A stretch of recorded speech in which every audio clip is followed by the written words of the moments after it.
जिंदगी में तपिश कितनी भी हो कभी हताश मत होना, क्योंकि धूप कितनी भी तेज हो समंदर कभी सूखा नहीं करते। Welcome back dear friends to your own channel, जिसमें हम कुछ ना कुछ नया सीखते हैं या सीखे हुए को रिपॉलिश करते हैं। तो आज बात करेंगे leak test in pharmaceuticals. Leak test क्या होता है, क्यों करते हैं, लीक टेस्ट अपरेटस कैसा होता है, इसे कैसे सेट करते हैं, कंप्लीट प्रोसीजर, एक्सेप्टेंस क्राइटेरिया, और अगर लीक टेस्ट फेल हो जाए तो उसे कैसे हैंडल करना है, सब सीखेंगे बिल्कुल आसान भाषा में। तो शुरू करते हैं।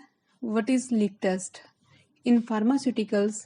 लीक टेस्ट और container closure integrity test plays an important role to secure sterility over the shelf life of a product and prevent microbiological oxygen or moisture into the primary packaging।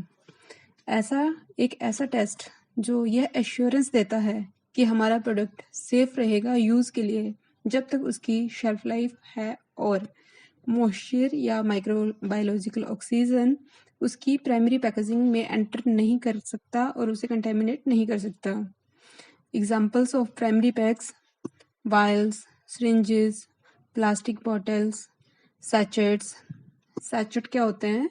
जिसे इनो का पैक देखा हुआ है आपने, वो sachet ही होता है वो। Blisters, strips etcetera. Why leak test required? To ensure that pharmaceutical products are not losing its effectiveness or become contaminated prior to use। Use होने से पहले कहीं हमारा प्रोडक्ट कंटेमिनेट तो नहीं हो रहा या फिर उसकी इफेक्टिवनेस कम तो नहीं हो गई, इसी को चेक करने के लिए जो टेस्ट परफॉर्म किया जाता है लीक टेस्ट। और ये रेगुलेटरी रिक्वायरमेंट्स को फुलफिल करने के लिए भी किया जाता है फॉर कंप्लायंस पर्पस। अब लीक टेस्ट अपरेटस कैसा दिखता है?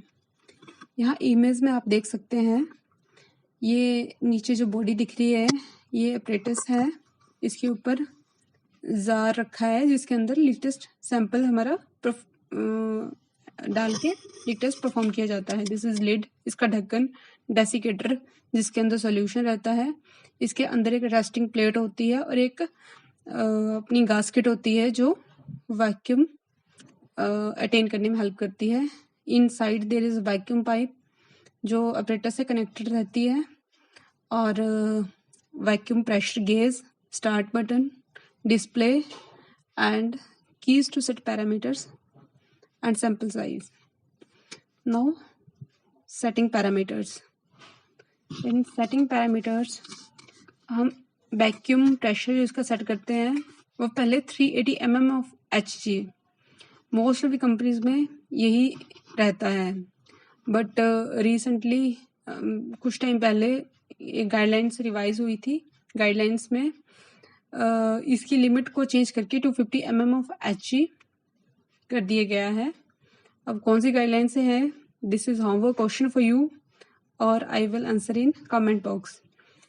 देन इसका इनिशियल डिले जो वैक्यूम अटेन करने में टाइम लगता है वो 30 to 60 seconds, then hold time 60 seconds, retention time 60 seconds. Methylene blue dye is used as as indicator और फॉर विजिबिलिटी पर्पज से, क्योंकि वो ब्लू कलर की जो स्ट्रेन है वो टैबलेट जो फेल रहता है अपना कैप्सूल या टैबलेट, उसमें आसानी से आइडेंटिफाई हो जाता है। तो 0.5% टू वेट बाई वॉल्यूम, और कितनी क्वांटिटी इसकी लेनी है ये वेरी कर सकता है company to company. Mostly 2-3 drops sufficient होती है। Now what is the procedure for leak test? सबसे पहले तो इंश्योर करना है कि हमारा जो लीक टेस्ट अपरेटस है वो मेन पावर सप्लाई से कनेक्टेड हो। जो वैक्यूम गैस लगा है लीक टेस्ट अपरेटस में, it must be calibrated. Then setting parameters to be checked. Sample size कितना लेना है, 1 complete rotation of sealing plate और रोलर। जो आपके मशीन की सीलिंग प्लेट है या सीलिंग रोलर है उसमें एक कंप्लीट रोटेशन में कितने ब्लिस्टर या कितने स्ट्रिप, कितने पैक एक टाइम पे सील होते हैं, वो आपका सैंपल साइज रहेगा। इन केस ऑफ बॉटल्स तो आपको 2 बॉटल्स लेनी है लीक टेस्ट के लिए after induction sealing. Now open the lid of jar, इसके ढक्कन को उठाओ। जो ऑपरेटस है उसका अब डेसिकेटर को पोर्टेबल वाटर से फिल करना है अप टू मार्क पॉइंट, जो उसमें एक पॉइंट दिया है मार्क पॉइंट, वहां तक उसमें हमें पोर्टेबल वाटर डालना है और उसमें 2-3 ड्रॉप्स या एज पर रिक्वायरमेंट जो है मिथिलीन ब्लू की डालनी है और अच्छे से उसको मिक्स करना है। Then ensure there is no air leakage in pipe. जो हमारी वैक्यूम पाइप अपने लिड से कनेक्टेड है अपरेटस के साथ, उसमें कोई एयर लीकेज नहीं होना चाहिए, अदरवाइज उसमें वैक्यूम मेंटेन नहीं होगा। Ensure that resting plate must be immersed in solution. जो रेस्टिंग प्लेट है अंदर अपरेटस के, वो पानी में बिल्कुल इमर्स्ड होनी चाहिए और जो हमने सैंपल कलेक्ट किया है वो डिप्ड होना चाहिए सोल्यूशन के अंदर below resting plate.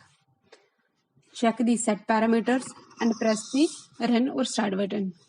As the run button pressed, vacuum attained up to set point, जो आपने सेट कर रखा है। Then 60 seconds for hold time.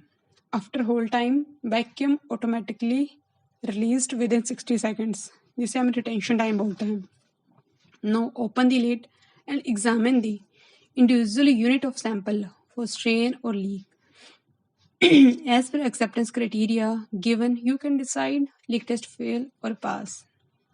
Now, what is the acceptance criteria? It should be 100% passed. Leak test passing criteria should be 100%. Even if one tablet or capsule is failed in blister or strip, then it is considered as leak test failure. In this image, you can see leak test failure blister.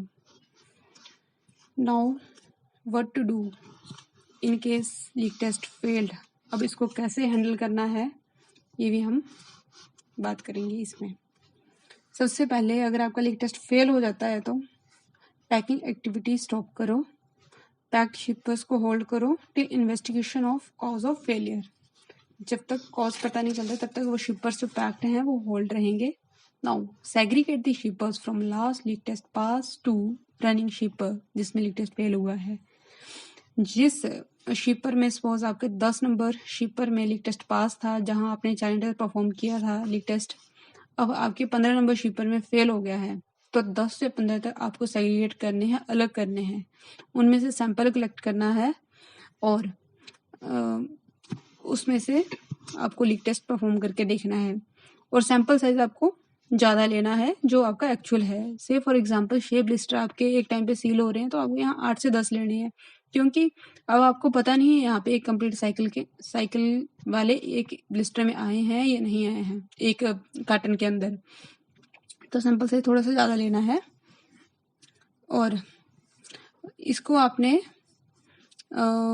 Back order में leak test perform करना शुरू करना है। जैसे कि 15 number में fail मिला है तो फिर 14 से लो, 13, 12, 11 ऐसे ऐसे जहाँ तक ये फेल मिलता है आपको लगाते चलना है। और details of leak test to be recorded in batch record, ये सारी डिटेल्स आपने कि किस शिपर में लगाया है, पास है कि फेल है, वो आपको बैच रिकॉर्ड में रिकॉर्ड करते चलना है। It will help you in investigation. अब पैरेलली आपको अपना इक्विपमेंट भी, आपकी मशीन भी देखनी है कि किस रीज़न से आपका जो लीक टेस्ट है वो फेल हुआ है, उस फेलियर को आइडेंटिफाई करके उसको रिजॉल्व करना है। और पैकिंग एक्टिविटी रिज्यूम करने से पहले आपको लीक टेस्ट परफॉर्म करके देखना है, अगर वो पास होता है, सेटिस्फैक्टरी रिजल्ट हैं, तभी आपको अपनी पैकिंग एक्टिविटी स्टार्ट करनी है with consent of your superior supervisor के कंसेंट से ही आपको पैकिंग एक्टिविटी स्टार्ट करनी है। यहाँ पर कुछ कॉमन कॉजेज हैं लीक टेस्ट फेलियर की, जैसे कि सीलिंग टेम्परेचर मेंटेन नहीं है तभी लीक टेस्ट फेल हो सकता है, सीलिंग प्रेशर अप्रोप्रिएट नहीं है, this will also cause leak test failure. आपकी जो कैविटी है या पॉकेट है उसमें पिन होल्स हैं, पंक्चर्ड पॉकेट और कैविटी है, या फिर ड्यूरिंग ऑपरेशन आपके गाइड ट्रैक से या कहीं और उसमें कोई कट लग रहा है जिसकी वजह से उसमें लीक हो रहा है, कोई टेक्निकल इशू है या मशीन सेटिंग इशू है, ये कुछ कॉमन से इश्यूज रहते हैं जिसकी वजह से लीक टेस्ट हमारा फेल हो जाता है। So this is the all about leak test. Hope it is helpful for you. Thanks for watching. Do like, share and subscribe my channel.